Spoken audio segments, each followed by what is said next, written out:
I've got a challenge for you. Try talking about racism with your friends, family, or coworkers, and get ready to watch people squirm. People of color have to deal with racial microaggressions every single day. When it comes to social justice, there's one word that can stop almost any conversation dead in its tracks: privilege. We here at Decoded had a kind of weird idea. What if every single time someone was racist, they farted? You might just be a Black Bill Gates in the making. But if you look at the statistics, you're probably not. Have you ever wondered why we call white people Caucasian? The answer is surprisingly, heck, you know what this show is about.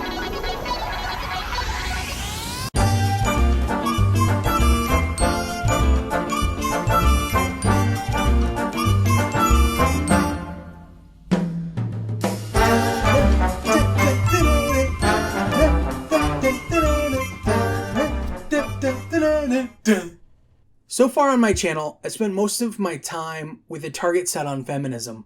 This week, I want to address an issue that I think is much more important.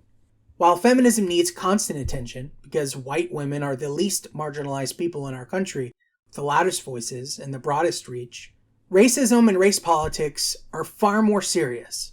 There is a proven, large-scale history of racism in the West, especially in the United States. Slavery happened. Jim Crow happened. It was terrible, and though I think it is unproductive for us to live in the shadow of slavery, we will as long as some people in America decide we will. Now, I'm going to address the issue of slavery in a later Radical Thoughts video, but I do think it's important to address it anytime you want to discuss race. So, this is absolutely a difficult issue that defines the lives of many people, much to their own detriment. So who better to take us on our journey through the topic of racism than the internet's very own master racist, Franchesca Ramsey. Now, I don't want this to be too long of a video, so let's just dive right in.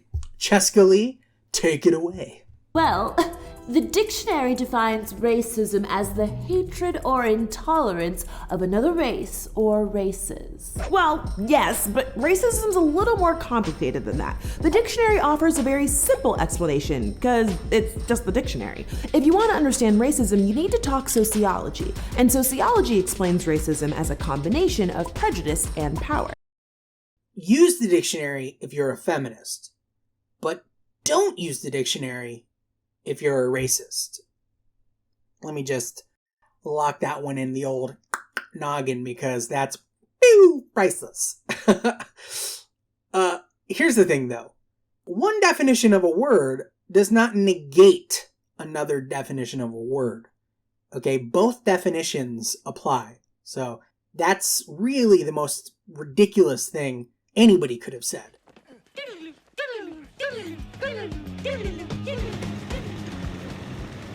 Oh hey, look over there. A Maserati. Pretty cool. Cool?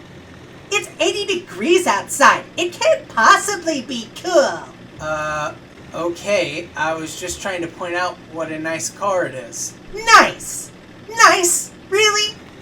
Do you think cars have personalities? How is that car possibly nice? Dude. Dude? Dude? Do I look like someone who owns a ranch in Colorado? And unsurprisingly, when I looked to the bottom of the video for links to citations, because I wanted to research the sociologists that she drew this information from, there were no links to sociologists. There was one link to a website about racial bias that I think was obviously designed by a high school freshman. And frankly, I spent about 5 seconds on the website before I realized that there was nothing obviously helpful to anyone there. And I closed it, and instead I just a little clickety-clacked on the keyboard, and I found Google. It's just a website where you get information from. And I typed in sociology and racism, and I clicked on the very first link from a Harvard grad and a McMaster assistant professor, both sociologists, and it read, "The sociology of racism is the study of the relationship between racism, racial discrimination, and racial inequality. While past scholarship emphasized overtly racist attitudes and policies, contemporary sociology considers racism as individual and group level processes and structures that are implicated in the reproduction of racial inequality in diffuse and often subtle ways. Although some social scientists decry this conceptual broadening, most agree that a multivalent approach to the study of racism is at once socially important and analytically useful for understanding the persistence of racial inequality in a purportedly post-racial society. Now, obviously these people are not experts on racism. I don't think there is such a thing as an expert on racism, but they are sociologists with a definition of racism that acknowledges individual scale racism. And there was really, I don't think there was any mention of power. I could be wrong, maybe my eyes, but it just wasn't there. So, also, if we did accept the definition that racism is prejudice plus power as the only definition, okay, we've arrived in a magical world where one definition trumps all definitions, and this is the only definition, then we have to treat all people without power the same way, don't we? I mean, if you must have power to be racist, then thousands upon thousands of poor white people who absolutely hate black people can't be racist because they have no power whatsoever, right? Thousands and thousands of poor Hispanic people who despise black people. It's a little known fact. I'm not sure if you're aware. I spent 12 years in Los Angeles, so I am. Many Mexicans really, really hate black people and vice versa.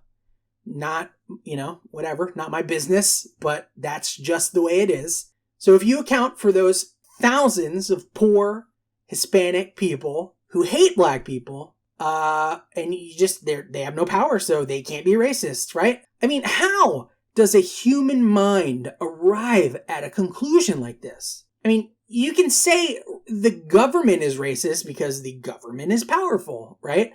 People in positions of power in the government are racist, right? Because they have power. But then you have to concede that at any time President Obama has shown bias towards black people, that he was being racist, okay? If racism is prejudice plus power, then you're saying Obama is racist. I'm not saying it, you are. So, I mean, how does that work exactly? Somebody tell me, please. Maybe that is the case, I don't know, but unbelievable. Well, isn't that just convenient? Let's just ignore what the dictionary says. No, we're not ignoring the dictionary, just going a little deeper. Think of it this way. If your car breaks down, you don't look up car in the dictionary to try and fix it, you go to a mechanic. This is perhaps the worst analogy ever. Or the best. See, if you view the term racism as being broken because it works against black people too, well, then you absolutely wouldn't want to use a dictionary to define it, would you? You'd need to find some way to alter the definition so it fits your anti-white agenda. Hijacking the term racism and redefining it so that it can only apply to one race of people, well, that's racist. That's diabolically racist.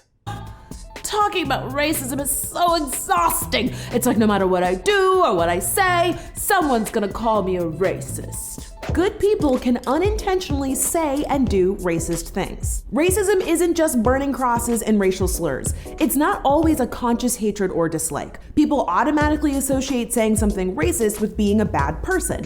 And while we can agree that being racist is bad, good people can say racist things or just wind up supporting racist institutions and practices without even realizing. I agree that good people can be racist, but for completely different reasons. Everyone has had one or more bad experiences with a member of a different race. Everyone has. When I was a teenager, I worked at a movie theater in a primarily black neighborhood, and I had my life threatened on numerous occasions for doing nothing more than the basic responsibilities of my job. In those intense moments where I had kids circling around me like sharks, literally calling names and threatening me, the adrenaline is pumping high, and in my head, I had a lot of racist thoughts. It's just natural. But the difference is, I knew I was being racist by thinking those things. You always know you're being racist. People who try and convince you that you're bad when you're not are sick, evil people. It's ideas like this why so many white people are motivated by white guilt and white self-hate. It's a despicable tactic encouraged by despicable, racist human beings. Oh, so now it's my fault if I accidentally do something. The portrayal here of white people is not only incredibly racist and offensive, but it's absolutely 100% inaccurate. I've never heard someone claim it's not their fault that they do or say something racist. Just unbelievable. Unbelievable! White, black, pink, purple, polka dots. I don't know why we need all of these labels. Let's just not see race. Just see everyone the same. Colorblindness is not gonna fix racism. It's a good idea in theory, but ignoring race is not gonna solve racism. Race isn't the problem. Treating people differently based on race is the problem. It's okay to see my race. I mean, it's kind of hard to ignore how someone looks. There's nothing wrong with seeing our differences. Our differences make us kind of cool. You know what I can't stand? This argument. I can't stand this argument. People didn't start using the term colorblindness to devalue people of a certain race or color. People started using the term colorblindness to explain that they don't treat other people different based on their race, which is exactly what you've said you want. No one who isn't actually colorblind has ever used the term to say they literally don't see color or race. No one. Obviously, it's impossible to avoid seeing one's race.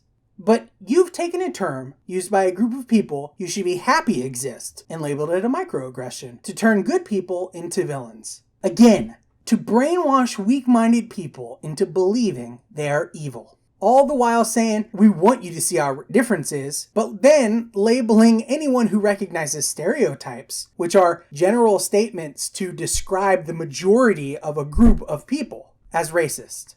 We can't see the bad differences, only the good ones. Seems legit. Who's the racist again? Okay, but when are we gonna talk about reverse racism? Reverse racism is not a thing. Again, I agree 100%. Whoever coined the term reverse racism was trying to make a point and missed the big picture. You should be thanking this person because he or she was the one who opened the door to the idea that you can't be racist against white people. Reverse racism doesn't exist. It's just racism. Plain and simple racism. Tons of it so far in this video alone, and you've got like 50 of these things. I've been bullied, beaten up, and called all sorts of names in my lifetime, and you're gonna tell me that's not racism? Whoa, that sounds awful. I'm sorry, none of that stuff is okay. But those are examples of racial prejudice, not racism. Wrong. Racial prejudice is a longer, less convenient way of saying racism. You're trying to use semantics to move the goalposts, and that's just not how it works. If a white person is bullied, attacked, abused, or insulted in a way that's motivated by race, that's racism. But, referring back to earlier in the video, if you concede that white individuals can't be racist in the same way, and they only exhibit racial prejudice, then I'll gladly concede the issue. So, do we have a deal? Racism isn't just about individuals, it's about institutional power. Racial prejudice is not cool, but when a person of color discriminates or stereotypes a white person because of their race, in the United States, they don't have the institutional power to back them up and say that those feelings are okay. So that's a no then. Okay, let me get this straight. Black people can't be racist because there is no institution telling them that it's okay. Right. So, what exact institution is supporting white racism? The last time I checked, if a white man killed a black man in a racially motivated attack, the crime would be labeled a hate crime, and his sentence would become vastly more severe. That's an institution working against whites, not for them. Our country has affirmative action laws that only benefit people of color, often to the detriment of white people. That's institutional. Our whole society frowns at the use of racial slurs by white people, but black people can freely use the term cracker, for example. Spend 5 minutes on YouTube and you can watch black people screaming horrible racial slurs at white cops. Mainstream media is an institution of sorts, and anytime a black person commits a crime, you'll have to strain to find out if the criminal was black unless a picture is attached. However, we see white man in the headlines every single day. So how, again, do white people have any institution supporting their racism? Just one. Just name one institution that says racism is okay, please. That's because racism is not just on a person-to-person basis. It's big picture things, like people with traditionally Latino or black-sounding names having a harder time getting job interviews, even when they have the same qualifications as white people applying for the same job. Firstly, again, you're making an argument why white individuals can't be racist. Secondly, citation needed. And when I say citation needed, I don't mean some junk social science study that takes professors and has them choose a resume. I mean, please provide actual statistics that show this happens. I was a hiring manager at one of the largest transportation companies in the world. The only white person I ever hired was a rehire, and he was a member of the LGBT community. Otherwise, it was Hispanic men and women. I understand this is anecdotal evidence, I do.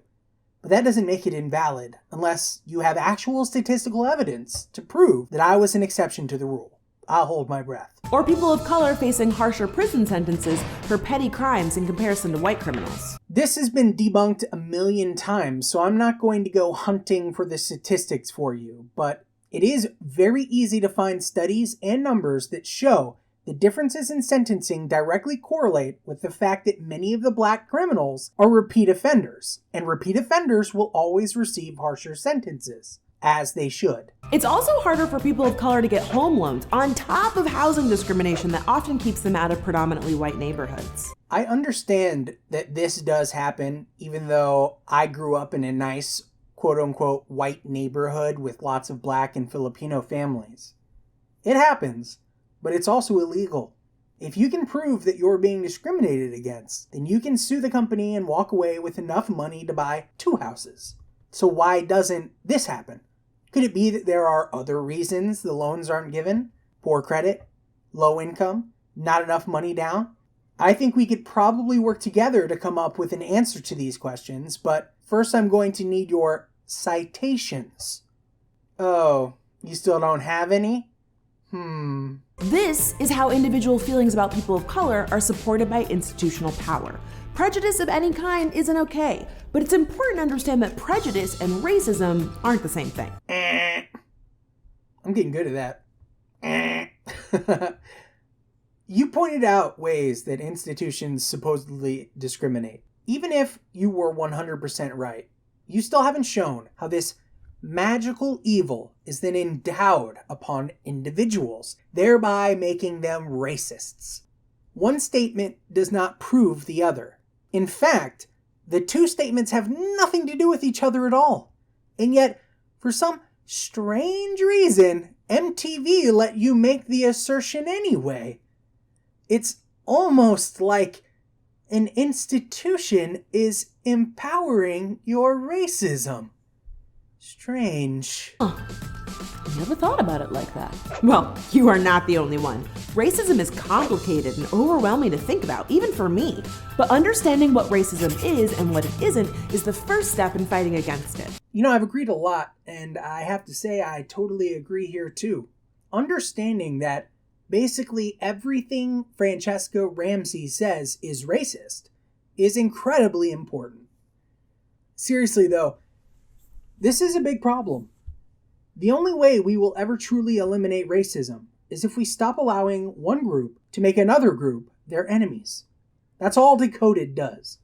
Franchesca and her cronies are masters at pitting minorities against white people. Anyone who truly cared about race relations would do the exact opposite. White people can't change their skin color any more than black and brown people can. No one should feel bad simply for being born a certain way. Somewhere along the lines, people like Franchesca Ramsey decided that was wrong. They decided white people were innately evil, and then they declared war. Until people like her are stopped, equality will continue to be an unattainable dream. Now, I'm going to comment on a few random clips from some other racist Decoded videos. Enjoy. But I'm not a white supremacist, I just want to celebrate my white heritage. Well, I hate to break it to you, but... Number 4, whiteness itself is a moving target that's main purpose has been to exclude. If you're sitting there utterly befuddled by what you just heard, I don't blame you. She turned whiteness into an object and asserts that it's basically a weapon designed to hurt people of color. Franchesca has created an idea that frames all white people as innately bad. You can't be proud of your heritage, whiteys, because your heritage is evil, and your skin is only used to exclude people with different skin. On a global scale, you are a minority, sure, but forget that if you take a trip to Nigeria or Brazil or the Philippines, your life will be endangered simply because you're white. Ha! Who cares? Did you know that in Africa, blackness itself is a moving target that's purpose has been to exclude? Did you know that in South America, Hispanicness is a moving target that's purpose has been to exclude? No, you didn't know that? It doesn't work that way? Oh, so things only apply to the world when it benefits people of color. When speaking of whiteness, the West is all that counts. Sorry about that. Your regressive agenda can be pretty confusing. Look, everyone should be allowed to have pride in who they are, but it's important to understand that the term white pride comes with a lot of baggage. White pride specifically has resulted in the oppression and erasure of people of color. And when people experience oppression for who they are, loving yourself and taking pride in who you are is a revolutionary act. In other words, if you're not oppressed, you should hate yourself. I absolutely love that the KKK, while abhorrent, has just been a blip on the history of so-called whiteness, but it defines white heritage permanently. African Americans have murdered multitudes more white people in the last 100 years than white people have killed black people. Just ridiculous numbers. But hey, white people deserve it, am I right? After all, a few thousand terrible white people used to do terrible things. What? Your family came from the North and your ancestors died to end slavery? Too bad. The KKK exists. You're evil. Seems legit. And white people get to be on money, as if we don't see their faces everywhere else. Wow! That's racist. Ugh, I hate having a birthday during Black History Month. Why do I only get a day when they get an entire month? You're so smart, babe. You know what we really need? We need a White History Month. Did someone say that there should be a White History Month? Yeah, how'd you know? Let me guess, you're not racist or anything, but you just think it'd be better if we didn't have a Black History Month in America at all. Yeah, pretty much. Ugh, let's get this over with. And then Chadwick wins cribbage. It's Mandy and I. Why are we dressed so lame? And what are those stupid ass shoes? Why is everything so different? Well, you see, Chad, without black inventors, our world would have missed out on huge advancements in cell phone technology, gaming consoles, and personal computers. Not to mention important shoemaking techniques, light bulbs that last more than a few days, and delicious, delicious potato chips. A world without black history is completely different. Yeah, but all that stuff would have gotten invented anyway. If all inventions are inevitable, then why celebrate any inventors, Chad? As far as I can tell, people only complain about Black History Month when black people use the month as an opportunity to shit on white people. Which they do. A lot. Like this video. It's a perfect example. You portray white people as utter idiots throughout it. Also, all of your examples of black inventions were either partly or entirely invented by white people. I'll have a link in the description below of a YouTuber named Teal Deer who debunks it. It's insane. Utterly. Just People of color have to deal with racial microaggressions every single day. So microaggressions are those little unintentional insults that basically see people of color as stereotypes. Which got me thinking, what if white people had to deal with racial microaggressions? What if most white people don't believe in microaggressions and thus wouldn't be bothered at all? What then? So, where are you from? Where are you really from? Why do you have an accent? Like a Swedish accent. You know, your English is really, really good. It's like I can't even tell you have an accent or anything. I don't have an accent. You don't speak Gaelic? You don't speak German? Can you say a curse word in European? Or, you know, like, what does that even mean? Connor, you know about NASCAR stuff, right? Can you take a look at this? Hey, Franchesca. Do you remember that time we were out and that totally random girl came up and just started touching your hair? And how annoying that was for you? Actually, what I remember is that you interrupted me to explain why it was offensive. Yeah. Oh, that was awesome. I love that you want to speak up for me, but I don't really need you to explain racism for me. That's this thing called White-splaining. It's when a white person explains why something is offensive to a person of color. I thought I'd end it here because there's nothing more racist than inventing a word to silence the voices of an entire race of people. Just, whew, pure, unadulterated, ugly racism. Very Franchesca Ramsey. Very. Anyway, thanks for watching. If you like my videos, please subscribe or leave a like below. And don't be racist. I'll at you later.